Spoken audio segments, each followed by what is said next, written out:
चलो, कल कहाँ तक देखा था हम लोगों ने? कल कहाँ तक पढ़ा था?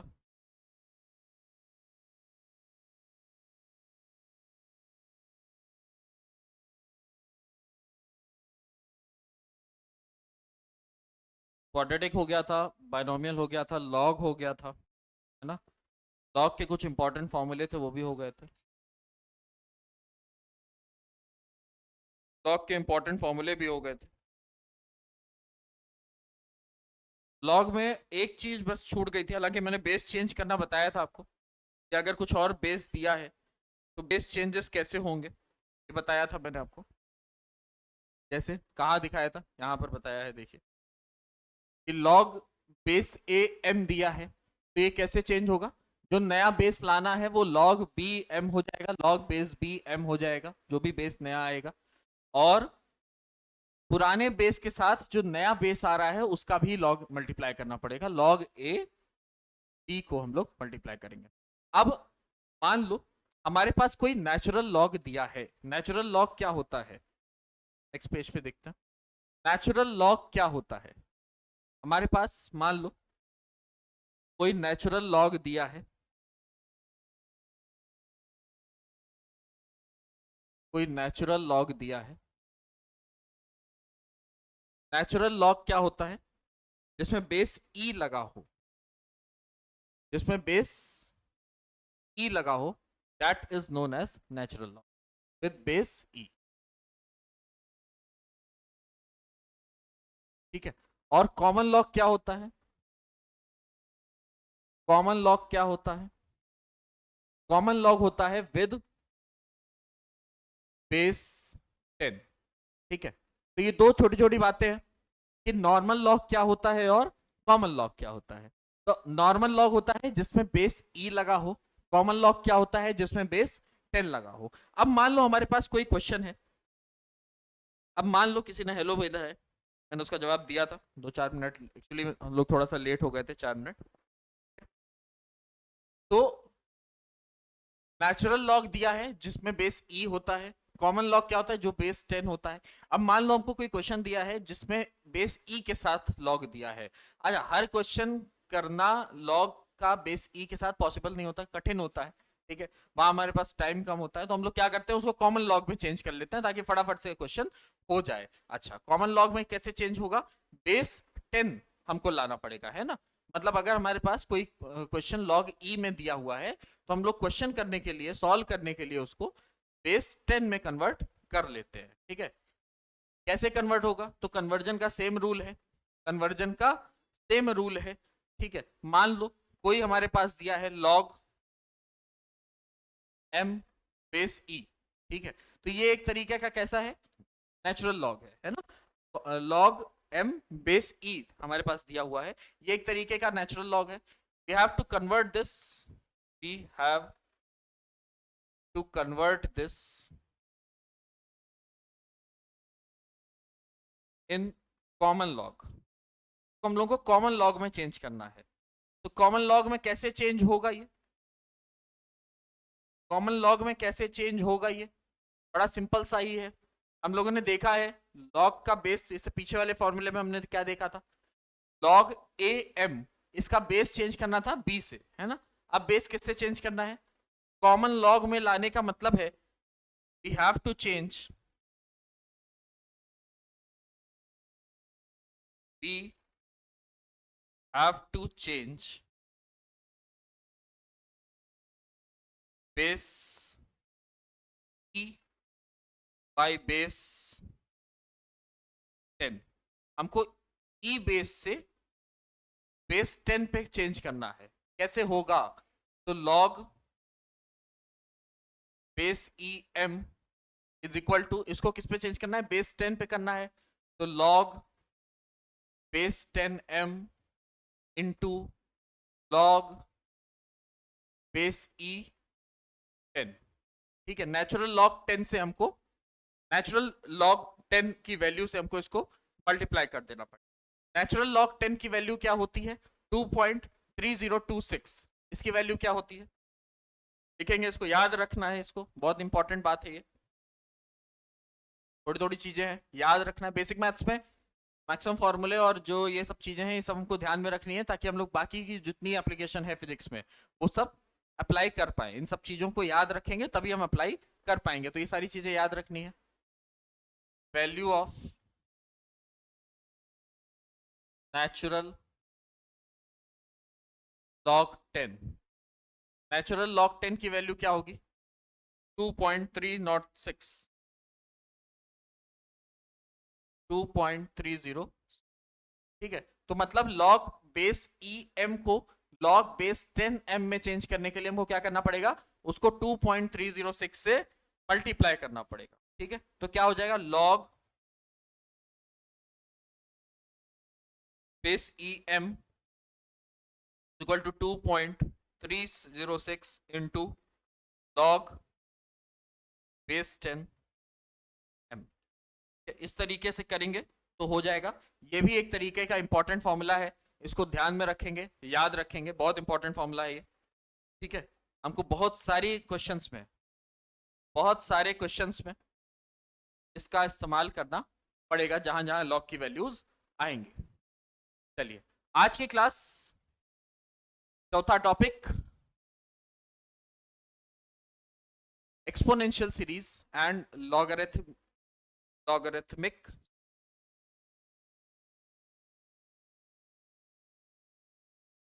चौथा topic exponential series and logarithmic. बहुत बेसिक सी सीरीजेस हैं जो अपने काम की है। ठीक है, अपने काम की, वैसे तो ये बहुत इंपॉर्टेंट टॉपिक है, मैथ्स के लिए ये बहुत इंपॉर्टेंट टॉपिक है, बट क्योंकि हम लोग फिजिक्स के लिए पढ़ रहे हैं तो अपने को बहुत छोटी छोटी चीज़ें याद रखनी है, बहुत छोटी छोटी चीज़ें समझनी है। कल हम लोगों ने एक बहुत इंपॉर्टेंट टॉपिक पढ़ा था, फैक्टोरियल। मुझे उम्मीद है आप लोगों को याद होगा फैक्टोरियल। उस फैक्टोरियल का आज इसमें इस्तेमाल होने वाला है। ठीक है, तो अगर हम बेसिक सीरीज एक्सपोनेंशियल सीरीज की बात करते हैं, ठीक है, हम लोग दो सीरीज देखेंगे, एक एक्सपोनेंशियल सीरीज देखेंगे और एक लॉगरिथमिक सीरीज देखेंगे। एक्सपोनेंशियल में हमारे पास तीन सीरीज ऐसी हैं जो हमारे एक्सपोनेंशियल में हमारे पास दो सीरीज ऐसी हैं जो हमको काम आएंगी, e to the power of x और e to the power of minus x. इन दोनों के एक्सपेंशन हमको समझ में आने चाहिए, इन दोनों के एक्सपेंशन हमको याद होने चाहिए। मतलब किस तरीके से करना है, एक्सपेंशन नहीं रटना है, किस तरीके से करना है, मेथोडोलॉजी हमको याद होनी चाहिए। तो हमको e to the power of x और e to the power of minus x काम आने वाला है। और लॉग के लिए log base natural log 1 minus x, natural log 1 plus x और half natural log 1 plus x और बाई 1 माइनस एक्स। ये तीन सीरीज हमको अच्छे से आनी चाहिए। ठीक है, तो एक्सपोनेंशियल सीरीज से स्टार्ट करते हैं। ठीक है, एक्सपोनेंशियल सीरीज से स्टार्ट करते हैं। अलग अलग टॉपिक कर देते हैं। एक्सपोनेंशियल सीरीज, तो e to the power of x, दो तरह की सीरीज हमको याद रखनी है, e to the power of x और e to the power of minus x. ठीक है, e to the power of x के लिए क्या सीरीज लेंगे हम लोग? e to the power of x कैसे एक्सपेंड होता है? 1 प्लस इसके आगे x upon 1 factorial, x upon 1 factorial plus x upon 2 factorial plus x upon 3 factorial plus and so on. कोई दिक्कत वाली बात? कोई दिक्कत वाली बात इसमें नहीं है। और एक बात इसमें ध्यान रखनी है, ये सीरीज अभी पूरी नहीं हुई है, एक बात और ध्यान रखनी है। जब ये 1 था तो इसकी पावर 1 थी, जब ये 2 आया तो इसकी पावर भी कितनी हो जाएगी? 2 हो जाएगी। जब ये 3 है तो इसकी पावर भी कितनी हो जाएगी? 3 हो जाएगी। तो ये चीज अपने को बहुत अच्छे से ध्यान में रखनी है और ये बिल्कुल भी इसमें कंफ्यूज मत होना, बहुत ध्यान में रखना है इसको।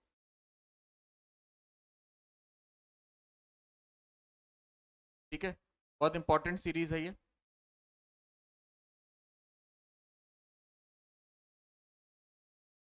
इसी तरीके से एक e की पावर माइनस एक्स की सीरीज है, ये दो ही सीरीज हमको याद रखनी है, एक e की पावर x और एक e की पावर माइनस एक्स।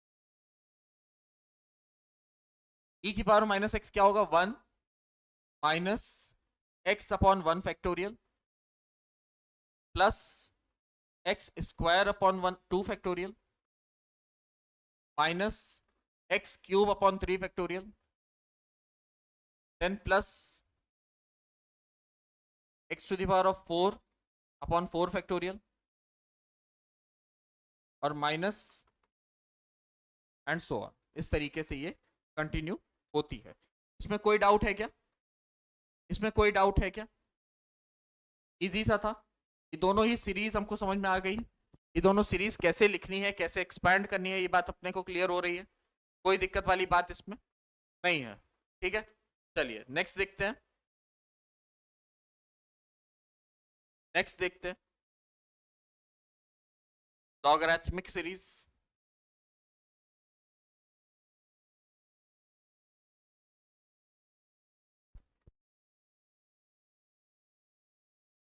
इसमें अपने को 3 सीरीज ध्यान में रखनी है। 3 सीरीज ऐसी इंपॉर्टेंट सीरीज हैं, मैक्सिमम फिजिक्स के क्वेश्चन 95-96% क्वेश्चन आपको इन्हीं 3 सीरीजेस पे मिलेंगे, जहां पर लॉग का इस्तेमाल लॉग सीरीज का इस्तेमाल होगा। ठीक है, तो नेचुरल लॉग 1 माइनस एक्स, ठीक है, और नेचुरल लॉग 1 प्लस एक्स, ये 2 मेन सीरीज हैं जो हमको ध्यान में रखनी है। स्टार्ट करते हैं। तो पहले नेचुरल लॉग 1 प्लस एक्स की सीरीज देखते हैं। ठीक है, नेचुरल लॉग 1 प्लस एक्स की सीरीज देखते हैं। ठीक है, नेचुरल लॉग 1 प्लस एक्स की सीरीज देखते हैं। क्या है ये? x कैसे एक्सपेंड होगा? x minus x square upon 2 plus x cube upon 3 minus x to the power of 4 upon 4 plus x to the power 5 upon 5 and minus and so on. जब minus रहेगा और फिर तरीके से ये कंटिन्यू हो जाएगा।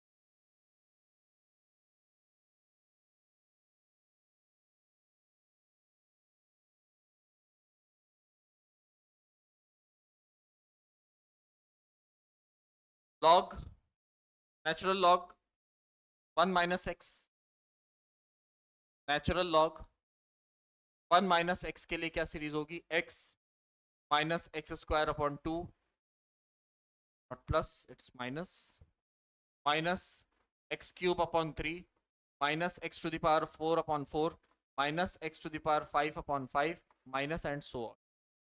कोई दिक्कत वाली बात नहीं है। सेम सीरीज है, सेम तरीके से है, आसान तरीके से है, आसान आसान तरीके है, याद रखनी है अपने को। ये सब बहुत अच्छे से नोट करके चलेंगे हम लोग और याद भी रखेंगे। ठीक है, इसके बाद एक इंपॉर्टेंट सीरीज और है, half natural log 1 plus x upon 1 minus x.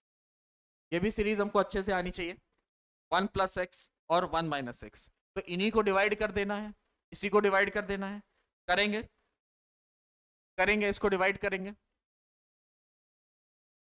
ठीक है, तो x अपॉन एक्स, तो x हो जाएगा। इसके बाद ये दोनों कट जाएंगे आपस में, है ना, ये दोनों तो खत्म हो जाएंगे आपस में। उसके बाद क्या बचेगा? उसके बाद क्या बचेगा? ये सेम है, एक्स क्यूब अपॉन 3 और साइन कौन सा आएगा? प्लस का, एक्स क्यूब अपॉन 3। फिर अगेन अगला फिर से ये भी कैंसिल आउट हो जाएगा, ये बचेगा plus x to the power 5 upon 5 and so on. तीनों सीरीजेस बहुत इजी थी, कुछ भी टफ नहीं था इसमें, है ना। एक बार मैं बैक कर रहा हूं, आप लोग फटाफट से नोट करिए। पहले ये नोट करिए फटाफट, नोट करेंगे फटाफट से।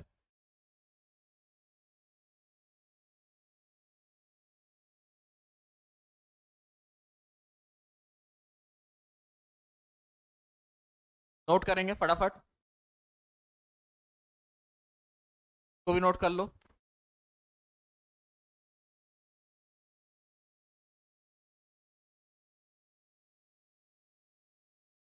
इसको भी नोट कर लो फटाफट से, जल्दी जल्दी एकदम।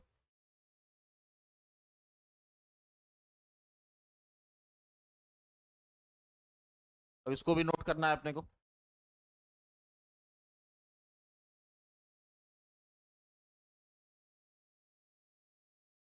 इसको नोट करते करते एक चीज और ध्यान में रखनी है, इसको नोट करते करते एक चीज और ध्यान में रखनी है कि जब नेचुरल लॉग 1 प्लस एक्स का आएगा तो एक्स का मॉड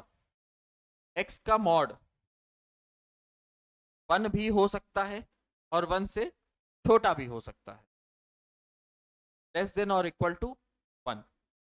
एक्स का मॉड जब 1 माइनस एक्स के लिए आएगा तो ये हमेशा 1 से कम रहेगा, और हाफ के लिए जब आएगा तो इसमें भी एक्स का मॉड हमेशा 1 से कम रहेगा। इसमें कोई समस्या वाली बात नहीं थी, इसको भी साथ में नोट करेंगे, पॉइंट को भी।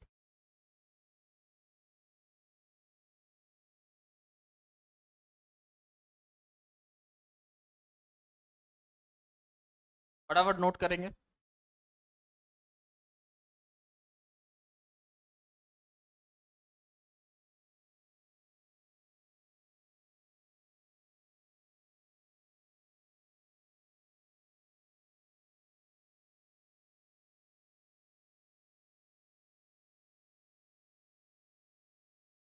चलिए आगे देखते हैं। नेक्स्ट टॉपिक अपना क्या है? Trigonometric ratios. अगला टॉपिक क्या है?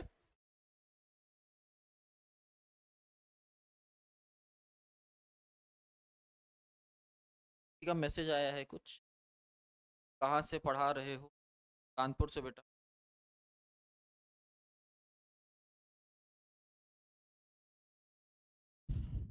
कानपुर से हम लोग पढ़ा रहे हैं बेटा, सेवा कानपुर ब्रांच से हम लोग पढ़ा रहे हैं, है ना। चलो अगला टॉपिक देखेंगे, ट्रिग्नोमेट्रिक रेशियोज।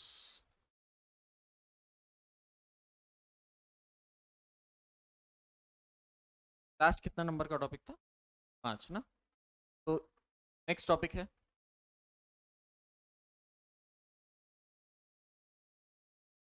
Trigonometric ratios. बहुत इंपॉर्टेंट टॉपिक है, बहुत मजेदार टॉपिक है। बचपन में भी आप लोगों ने पढ़ रखा है इसको, है ना। 6वीं 7वीं में भी पढ़ के आए होंगे, बहुत सारी क्लासेस में पढ़ा है हम लोगों ने इसको। देखते हैं।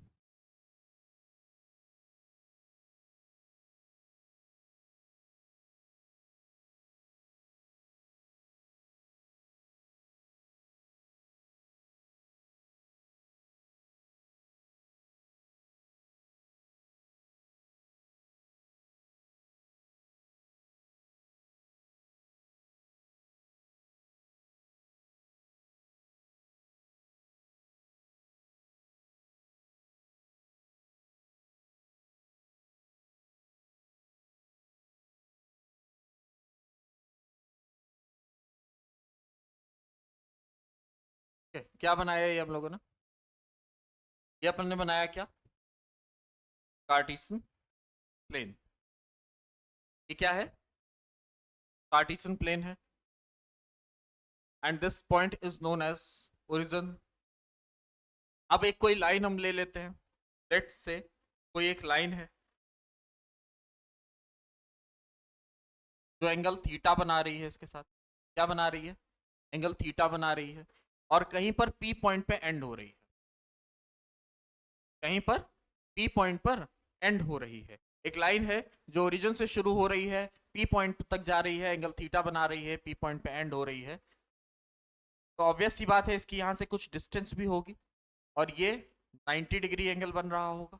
परपेंडिकुलर अगर गिराएंगे तो ये 90 डिग्री एंगल बन रहा है, कोई इसमें दिक्कत वाली बात नहीं है। अगर हम इसको आर मान लें, इसको वाई मान लें, और इसको एक्स मान लें, एक्स एक्सेस पे ही वाई एक्सेस पे है, इसको आर मान लेते हैं, तो हम लोग बोल सकते हैं, और इस पॉइंट को ए मान लें, तो हम लोग बहुत ही क्लियरली एक बात बोल सकते हैं।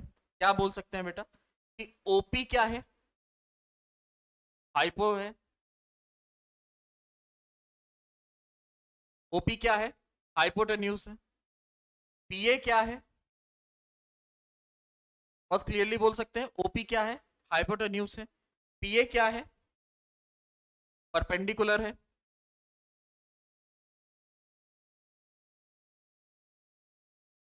पीए क्या है? परपेंडिकुलर है। और ओ ए क्या है? ओ ए है बेस। ठीक है, ओपी जो है वो हाइपोटेन्यूस है, पीए क्या है? परपेंडिकुलर है, और ओ ए क्या है? बेस है। क्या इतनी बात अपने को क्लियर हो रही है? इसमें कोई डाउट है क्या? इतनी बात में कोई डाउट नहीं है? हाँ सर, कोई डाउट नहीं है।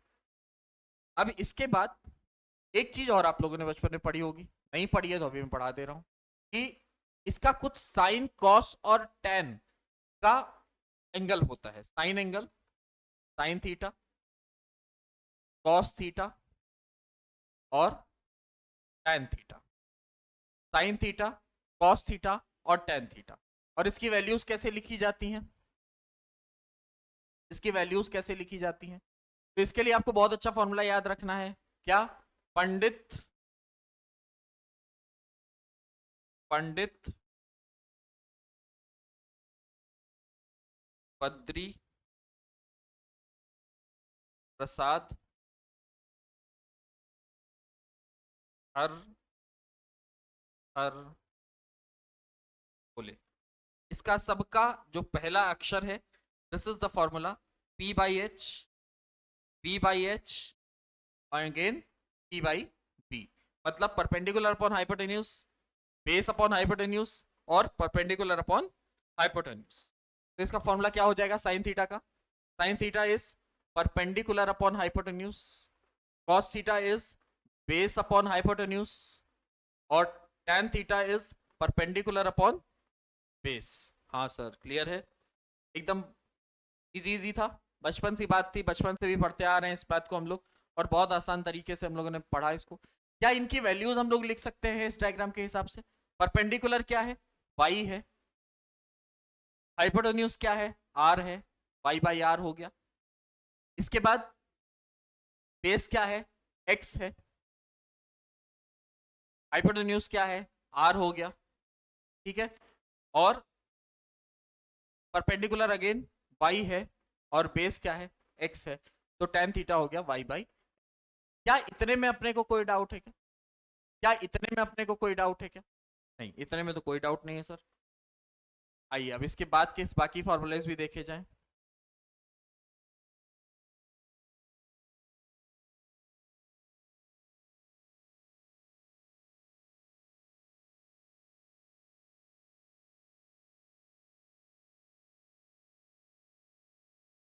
इसके आगे के फॉर्मूले भी देखे जाए।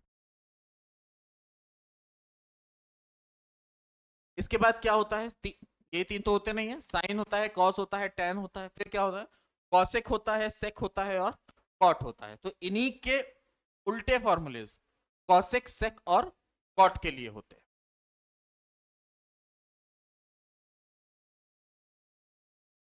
कॉसेक थीटा, सेक थीटा और cot theta. Cosec theta, sec theta और कॉट थीटा। क्या ये बात क्लियर हो रही है? कॉसेक थीटा, सेक थीटा और कॉट थीटा, ये बात क्लियर हो रही है क्या? चलो, कॉसेक थीटा क्या हो जाएगा? Hypotenuse upon perpendicular. Hypotenuse upon perpendicular. Sec theta क्या हो जाएगा? Hypotenuse upon base. और कॉट थीटा क्या हो जाएगा? Base upon perpendicular.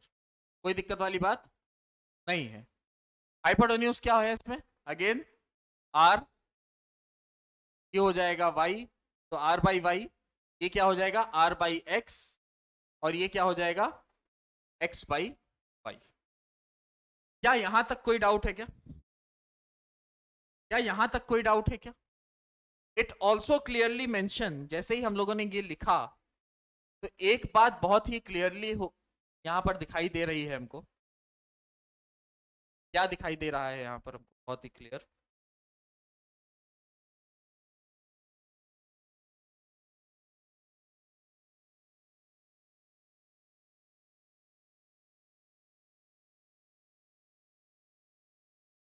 बहुत क्लियर हमको एक चीज दिखाई दे रही है। क्या आप लोगों को भी दिखाई दे रही है? देखते हैं लोगों को दिखाई दे रही। कॉसेक का मतलब वन अपॉन साइन हो सकता है क्या? इसको हम लोग वन अपॉन साइन थीटा भी लिख सकते हैं। सेक का मतलब वन अपॉन कॉस थीटा भी लिखा जा सकता है। कॉट का मतलब वन अपॉन टैन थीटा भी लिखा जा सकता है। क्या नहीं लिखा जा सकता है क्या? एकदम सही बात है, लिखा जा सकता है। अगर हम लोग ये लिख सकते हैं तो क्या हम लोग इससे एक चीज कंबाइन करके कह सकते हैं क्या? इससे कंक्लूड करके हम लोग इक्वेशन बना सकते हैं क्या? कौन सी इक्वेशन सर? देखा जाए, depending on this,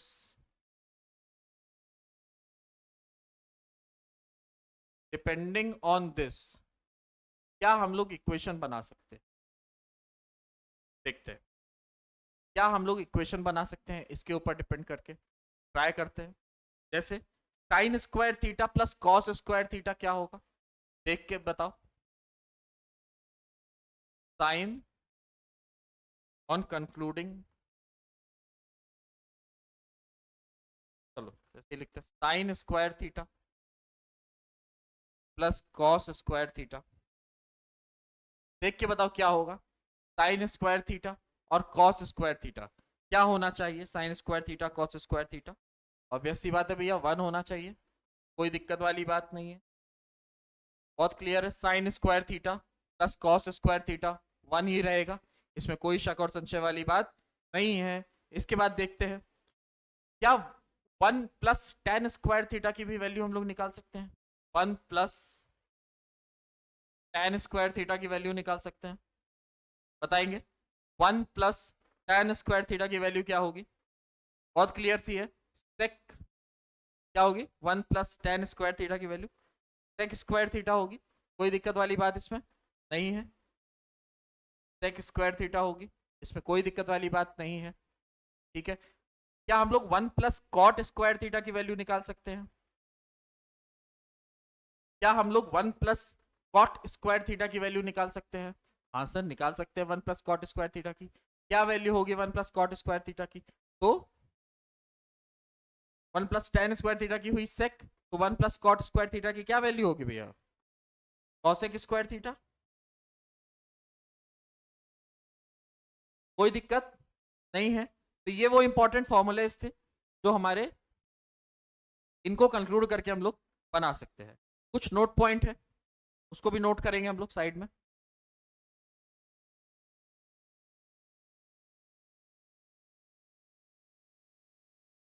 note point है, क्या नोट पॉइंट है? कि अगर एंगल पॉजिटिव होगा, if angle is positive then it is measured anti clockwise.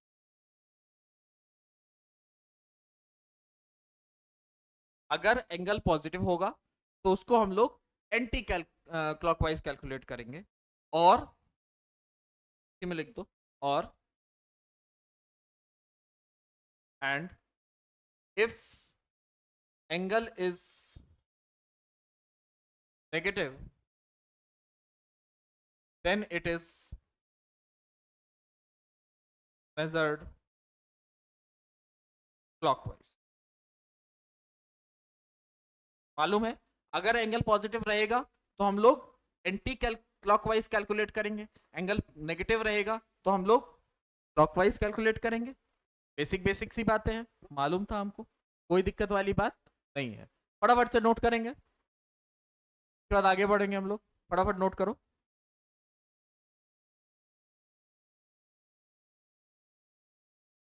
फटाफट से नोट करो।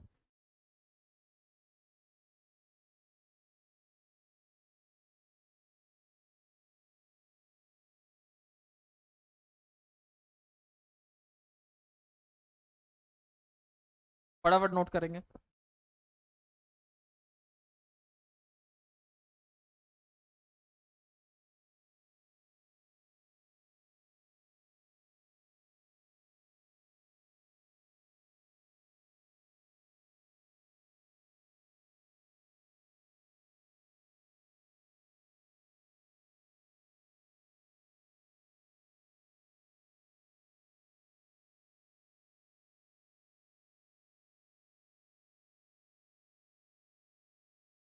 चलिए, अब एक बहुत अच्छी बात है, इंपॉर्टेंट बात है कि एंगल को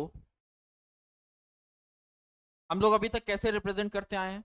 एंगल को हम लोग कैसे रिप्रेजेंट करते आए हैं? डिग्रीज में करते आए हैं, अभी तक डिग्रीज में कर रहे थे एंगल को प्रेजेंट। तो एंगल को डिग्रीज में भी रिप्रेजेंट किया जा सकता है, can be expressed in degrees, also it can be expressed as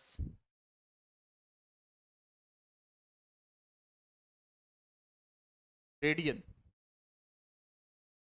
radian में भी इसको एक्सप्रेस किया जा सकता है। सर रेडियन क्या होता है? बहुत सिंपल सी बात है ना भाई, रेडियन में तो कर सकते हैं, बट रेडियन होता क्या है यार? तो बहुत इजी सा है यार, कोई कठिन नहीं है। What is radian? तो रेडियन इज द एंगल, कहां पर बनता है? At the centre of the circle. कोई भी एंगल सर्कल के ही तो सेंटर पे बनता है। मान लो ये है और इसका सेंटर है ये, और इसका रेडियस है 5 सेंटीमीटर। इसका ये सर्कल है, इसका सेंटर है ये, इसका रेडियस है 5 सेंटीमीटर। तो यहां से 5 सेंटीमीटर की आर्क लेंगे, मान लो इतनी हुई, मान लो ये आर्क लेंथ हुई 5 सेंटीमीटर। तो ये यहां पहुंचा।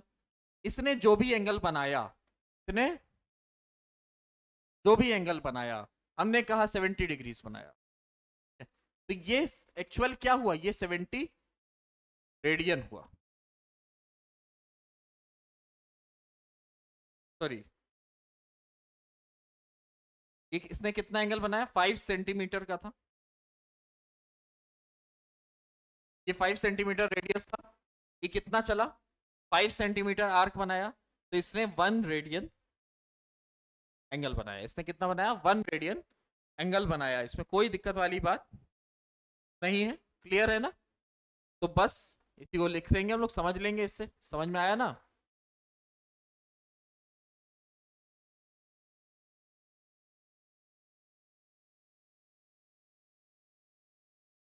इसी को यहाँ पर लिख लो,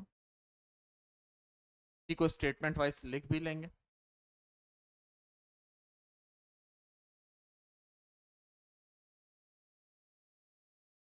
क्या लिखेंगे? लिख सकते हैं क्या? मैं बोल रहा हूँ लिखेंगे अपन, मैं भी लिखता हूँ। अच्छा चलो, angle radian is a angle, it is an angle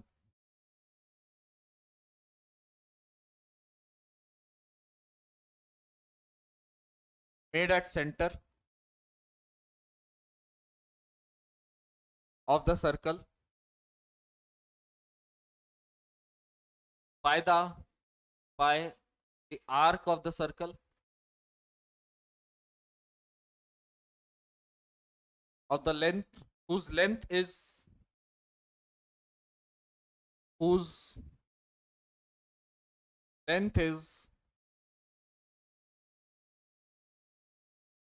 equal to the radius of circle। कोई दिक्कत है क्या? अपन समझ सकते हैं, रेडियन आसान सा चीज थी। रेडियन क्या हुआ? रेडियन इज द एंगल, वो एक एंगल है जो सर्कल के सेंटर पे बनता है, और आर्क के, सर्कल के ही आर्क के द्वारा बनाया जाता है। और उस आर्क की लेंथ कितनी होनी चाहिए? उस आर्क की लेंथ होनी चाहिए उतनी ही जितनी सर्कल की रेडियस होगा। कोई इसमें दिक्कत वाली बात नहीं है, अपने को बहुत अच्छे से समझ में आ रहा है। ठीक है, हम लोग जानते हैं कि पाई रेडियन, वैल्यू भी निकालनी पड़ेगी ना रेडियन की, तो पाई रेडियन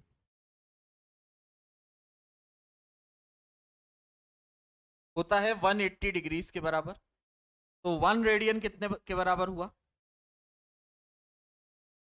180 अपॉन पाई के बराबर। मतलब हम लोग बोल सकते हैं इसको 180 अपॉन 3.14 के बराबर। मतलब तो सॉल्व करेंगे फटाफट से। 180 को लगभग 3 पार्ट में डिवाइड करो,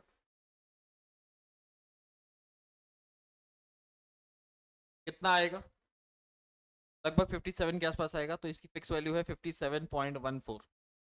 57.14 भी हो सकता है, एक्चुअल भी अभी कैलकुलेट हुआ है ये, तो 57.3 आ गया। ठीक है, 1 रेडियन मतलब बराबर कितना, 1 रेडियन बराबर कितना, 57.3 डिग्रीज।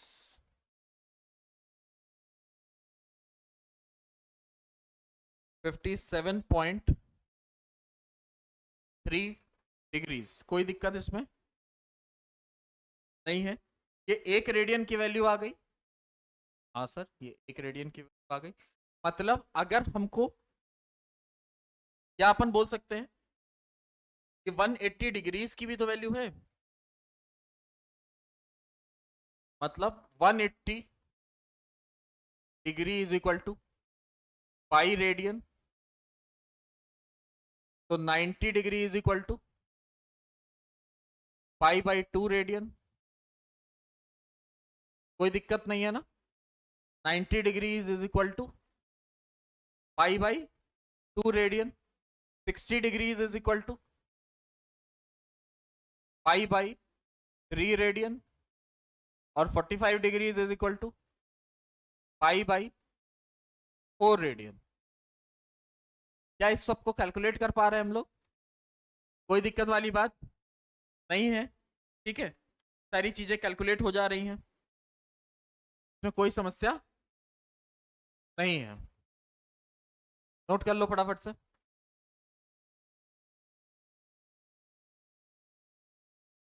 नोट करो फटाफट।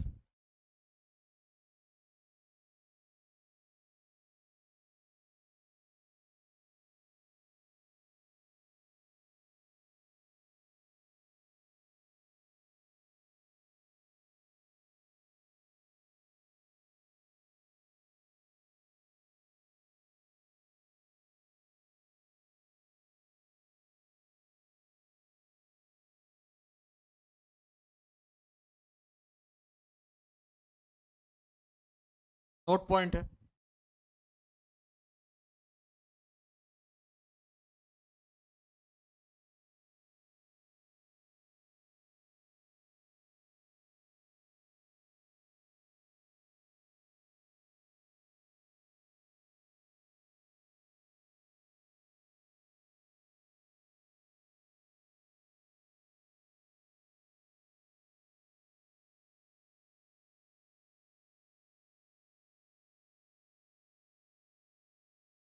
नोट पॉइंट है, ये नोट हो गया क्या?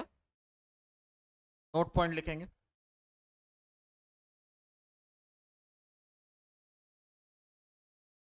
डिग्रीज और रेडियन में तो एंगल को हम लोग रिप्रेजेंट कर ही सकते हैं, कोई दिक्कत नहीं है, रेडियस डिग्रीज और रेडियन में कन्वर्ट कर सकते हैं। इसको हम लोग मिनट्स और सेकंड्स में भी बताते हैं, ठीक है, मिनट्स और सेकंड्स में भी। तो angles are also represented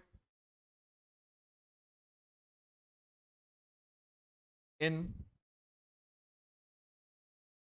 minutes and seconds also। मतलब 1 डिग्री का मतलब होता है 60 मिनट्स, मिनट्स को ऐसे स्मॉल डैश से प्रेजेंट करते हैं, और 1 मिनट का मतलब होता है 60 सेकेंड्स। 1 मिनट्स का मतलब क्या होता है, 1 डिग्री का मतलब 60 मिनट्स ऑफ आर्क, पूरा बोलते हैं मिनट्स ऑफ आर्क, और इसको पूरा क्या बोलते हैं, सेकेंड ऑफ आर्क। तो कोई दिक्कत वाली बात नहीं है, नोट करेंगे फटाफट से, फटाफट नोट करेंगे।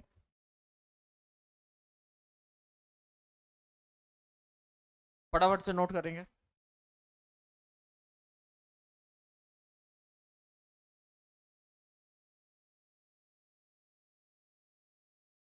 इसके बाद कुछ ही फॉर्मूलेज हैं, ट्रिग्नोमेट्रिक फॉर्मूले, ये भी आपने बचपन में पढ़े हैं कि क्या है ये।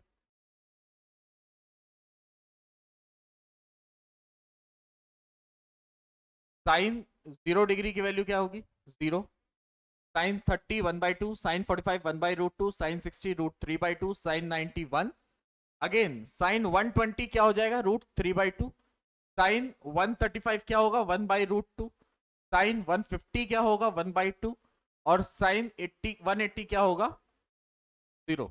ठीक है, तो बहुत ध्यान से समझना, ये 1 तक जाएगा फिर ये 1 से वापस आना शुरू हो जाएगा, 1 तक जाएगा और फिर ये 1 से वापस आना शुरू हो जाएगा।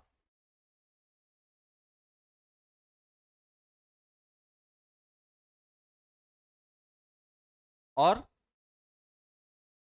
अगर बहुत ध्यान से देखा जाए तो हम लोग बोल सकते हैं कि ये 90 + 30 है, 90 + 30 है, इसको 90 + 45 भी बोल सकते हैं, इसको 90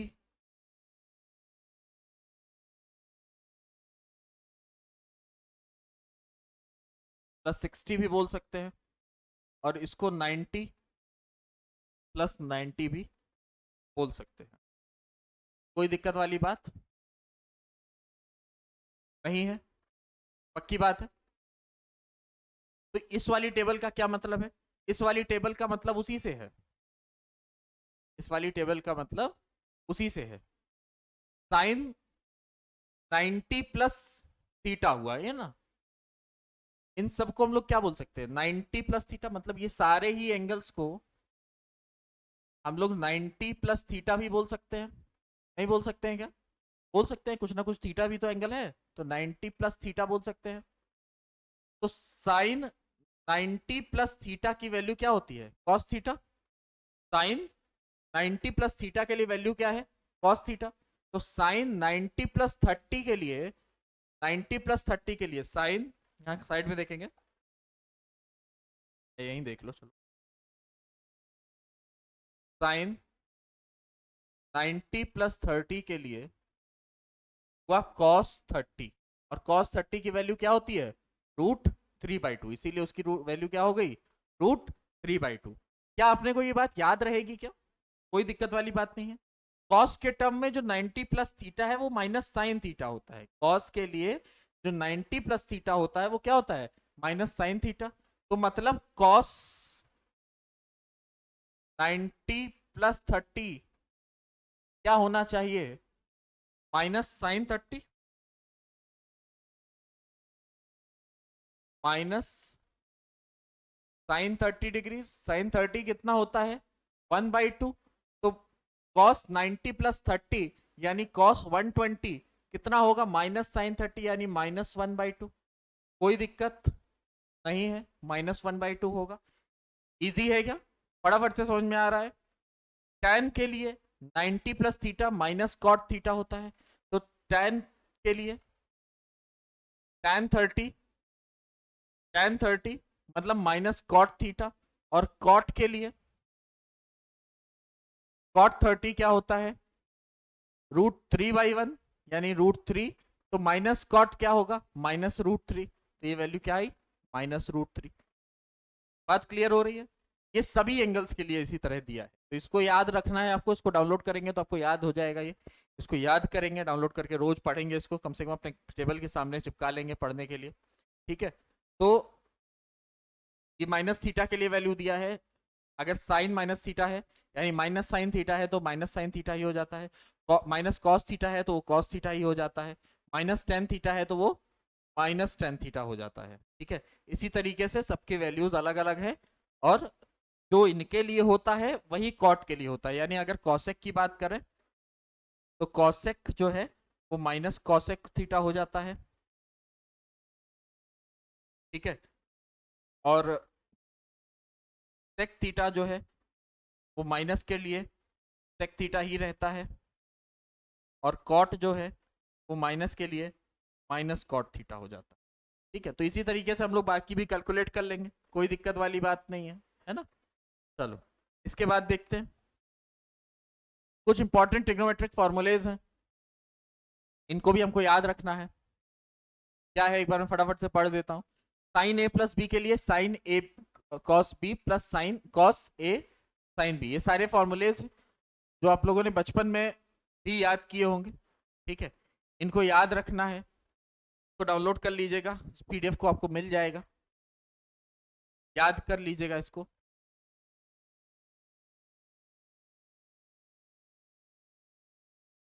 और ये कुछ लिमिट्स हैं,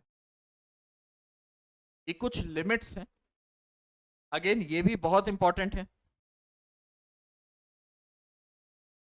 limit theta tends to zero, मतलब जीरो की तरफ आगे बढ़ रहा है। लिमिट टेंड्स का मतलब क्या होता है? लिमिट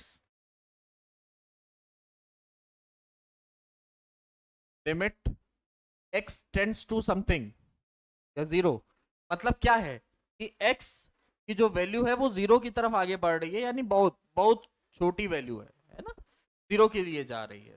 तो यहाँ पर यही है, limit theta tends to zero sine theta, तो ये थीटा आ जाएगा रेडियन में। तो ये जो भी वैल्यूज हैं इनको ध्यान में रखना है कि अगर लिमिट के साथ sine theta, limit theta zero के लिए बढ़ रहा है तो साइन थीटा की वैल्यू थीटा के बराबर ही हो जाती है रेडियन में।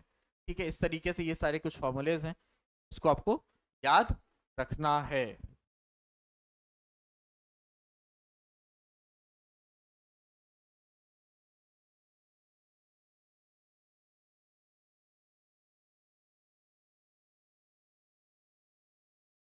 ठीक है, तो ये पीडीएफ आपको मिल जाएगी,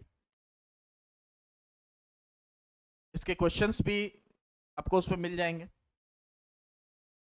कल हम लोग डिफरेंशिएशन पढ़ रहे होंगे, डिफरेंशिएशन के लिए एक क्लास लगेगी और एक क्लास इंटीग्रेशन के लिए लगेगी। ठीक है, तो मतलब अभी लगभग 2 से 3 क्लासेस और इसमें लगेंगी बेसिक मैथमेटिक्स में, और कुछ क्वेश्चंस भी हम लोग सॉल्व करेंगे। आज के लिए हम लोग इतना ही रखते हैं, मिलते हैं कल, तब तक के लिए बहुत बहुत धन्यवाद, साधुवाद, थैंक यू।